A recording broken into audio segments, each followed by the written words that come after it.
Welcome to CMD news. నా పేరు కామాక్షి. ముందుగా నేటి వార్తా విశేషాలు.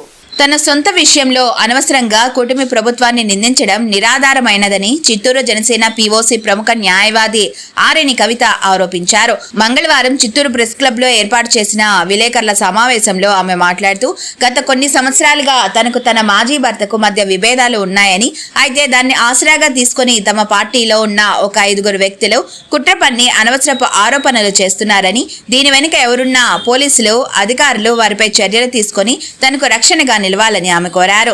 తనకు వారి నుంచి ప్రాణహాని ఉందన్నారు. నా పేరు ఆర్ఎని కవిత. నేను వృత్తిరీత్యా న్యాయవాదిని. 2002 నుంచి చిత్తూరు జిల్లా కోర్టులో ప్రాక్టీస్ చేస్తూ ఉన్నాను. నాకు 2005లో చంద్రమౌళి గారితో వివాహం జరిగింది. దాని తర్వాత 2017 నుంచి మా మధ్య విభేదాలు జరిగి కోర్టులో వివిధ కేసులు జరుగుతూ వచ్చాయి.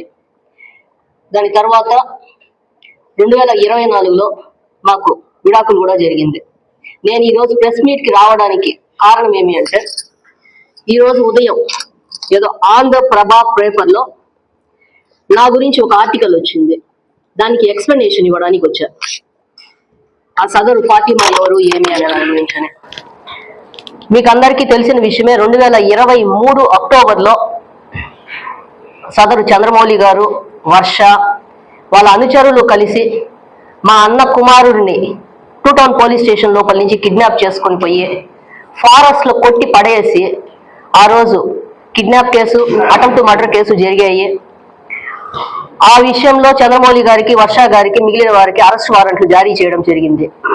దాని నుంచి బయటపడడం కోసం అని చెప్పి సదరు చంద్రమౌళి గారు కాజూర్ బాలాజీ గారిని ముందు పెద్ద మనిషిగా పెట్టి మా మ్యాట్రిమోనియల్ ఇష్యూని సాల్వ్ చేయమని చెప్పి అడగడంతో మా కుల పెద్దలు 2 టౌన్ పోలీస్ వారు కలిసి 2 టౌన్ పోలీస్ స్టేషన్లోనే మీ అందరి పాత్రికేయుల సమక్షంలోనే మా మ్యాట్రిమోనియల్ ఇష్యూ 8 సంవత్సరాలుగా జరుగుతున్న ఆ గొడవలకి ఫుల్ స్టాప్ పెట్టడం జరిగింది. అందులో భాగంగా నా పేరు మీద, చంద్రమౌళి గారి పేరు మీద ఉన్న జాయింట్ ఇంటిని అతని సగభాగాన్ని నాకు భరణం కింద ఇస్తూ రిలింక్విష్ చేయాలి అని చెప్పి నన్ని తిరిగి అతనికి 5 లక్షల రూపాయలు కట్టాలి అని చెప్పడం జరిగింది. అది మా మధ్య రాసిన కండిషన్, ఒప్పందం. దాని తరువాత మా మధ్య ఒక 90% కేసులు అన్నీ క్లియర్ అయిపోయాయి. క్లియర్ అయిపోతున్న సమయంలో నేను చంద్రమౌళి గారి మీద పెట్టిన 498A కేసు, గృహహింస కేసుని రిటర్న్ తీసుకునే సమయంలో అతని గర్ల్ ఫ్రెండ్ అనాలో ఏమనాలో నాకు తెలియదు, శారదా రూబెన్ అని చెప్పి ప్రస్తుతం పీలేరులో APPగా పనిచేస్తున్నాను. ఆమె పెట్టిన SC ST కేసు నా మీద, నా కుటుంబ సభ్యులందరూ, నా తల్లిదండ్రులు, నా అక్క, నా బావ, అన్న, వదిన, ఇంతమంది మీద పెట్టిన కేసుని రిటర్న్ తీసుకోను అని ఆవిడ చెప్పడంతో, చంద్రమౌళి గారికి కూడా ఆమెకి నాకు ఎటువంటి సంబంధం లేని ఆ కేసుని నేను రిటర్న్ తీసుకోను అని చెప్పడంతో మా మధ్య కొన్ని ఇష్యూస్, ఒక 4 కేసులు పెండింగ్ పడిపోయాయి. ఇందులో భాగంగా ఇప్పుడు ప్రజెంట్లీ మనము ఈ ఫాతిమా దగ్గరకు వస్తే, ఫాతిమా అనే ఆవిడ 2022లో చంద్రమౌళి గారి దగ్గర లీజ్ అగ్రిమెంట్ వేసుకోవడం జరిగింది. 2.5 లక్షలకి 2 సంవత్సరాలకి గాను. నాకు ఆవిడకి మధ్య ఎటువంటి లీజ్ అగ్రిమెంట్లు కానీ, రెంటల్ అగ్రిమెంట్లు కానీ ఏమీ లేవు. మా ఒప్పందంలో భాగంగా చంద్రమౌళి గారిని ఆవిడకి కూడా డబ్బులు కట్టి క్లియర్ చేయమని చెప్పి చెప్పడం జరిగింది. కానీ అది పెండింగ్ పడి, ఎప్పుడైతే SC ST case, Sharada Reuben గారు పెట్టిన SC ST కేసు పెండింగ్ పడిందో అవన్నీ అలాగే పెండింగ్ పడిపోయాయి. 2025 డిసెంబర్లో చంద్రమౌళి గారు, వర్ష, పూలచందు గారు, ఈ ఫాతిమా, ఇంకొంతమంది, నా ఇంటి పక్కనే చంద్రమౌళి గారి ఆఫీస్ ఉంటుంది.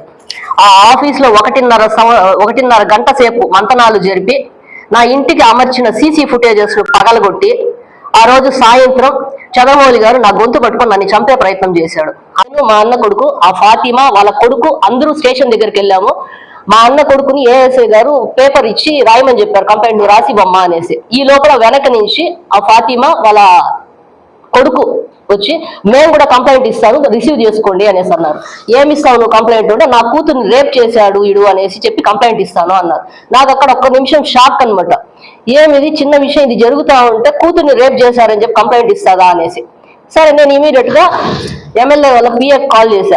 కారణం ఏమి అంటే, మాకు పదవులు ఇవ్వడం కోసం అని చెప్పేసి ఈ మధ్య అప్లికేషన్లు కూడా స్వీకరించడం జరిగింది. నాకు పెద్ద పదవి ఏదో వచ్చేస్తుందనో, నన్నేదో తొక్కేయాలని చెప్పి ఆ సో కాల్డ్ 5 మంది జన సైనికులు అని చెప్పుకొని తిరుగుతూ ఉండే వాళ్ళు చేస్తున్న కుట్ర. దీన్ని ఎస్పీ గారు 2 టౌన్ సిఐ గారు గుర్తించి నాకు రక్షణ కల్పించి నా ప్రాణానికి రక్షణ కల్పిస్తారని కోరుకుంటున్నాను. ముఖ్య గమనిక, మా హాస్పిటల్ నందు డాక్టర్ ఎన్టీఆర్ వైద్య సేవ అందించబడెను. పేదలందరికీ ఆధునిక వైద్యం చేయబడెను. Malinidevi multi specialty hospital, Christian Peta, 5వ line, Kavali. Doctor Gottipati Malinidevi MBBS MS OBGY కాన్పులు మరియు గర్భకోశ వ్యాధి నిపుణులు. మాలినీదేవి మల్టీ స్పెషాలిటీ హాస్పిటల్ నందు అందించు వైద్య సేవలు: సాధారణ కాన్పులు, సిజేరియన్లు, లాప్రోస్కోపిక్ ద్వారా గర్భసంచికి సంబంధించిన ఆపరేషన్లు, ట్యూబెక్టమీ, పిల్లలు లేకుండా operation, high risk pregnancy, ectopic pregnancy మరియు గర్భసంచి నీటి బుడగలు, గర్భసంచి జారిన ఆపరేషన్లు, రొమ్ముగడ్డలకు చికిత్స, నెలసరి ఇబ్బందులకు చికిత్స, మెనోపాజ్ సమస్యలకు చికిత్స చేయబడును. స్త్రీలకు సంబంధించిన అన్ని సమస్యలకు చికిత్స చేయబడును. Doctor Battina Narendra Babu MBBS MS general and laparoscopic surgeon. Laparoscopic ద్వారా అపెండిసెక్టమీ, 24 గంటల కడుపు నొప్పికి చికిత్స, హెర్నియా మరియు పిత్తాశయంలో రాళ్లు తీయబడెను. వరి బీజం, హెర్నియా, నరాలు ఉబ్బడం, హైడ్రోసెల్, థైరాయిడ్ ఆపరేషన్లు చేయబడెను. Malinidevi multi specialty hospital, Christian Peta, 5వ లైన్, కావలి. ఫోన్ నంబర్స్ 9398665676 మరియు 08626245167.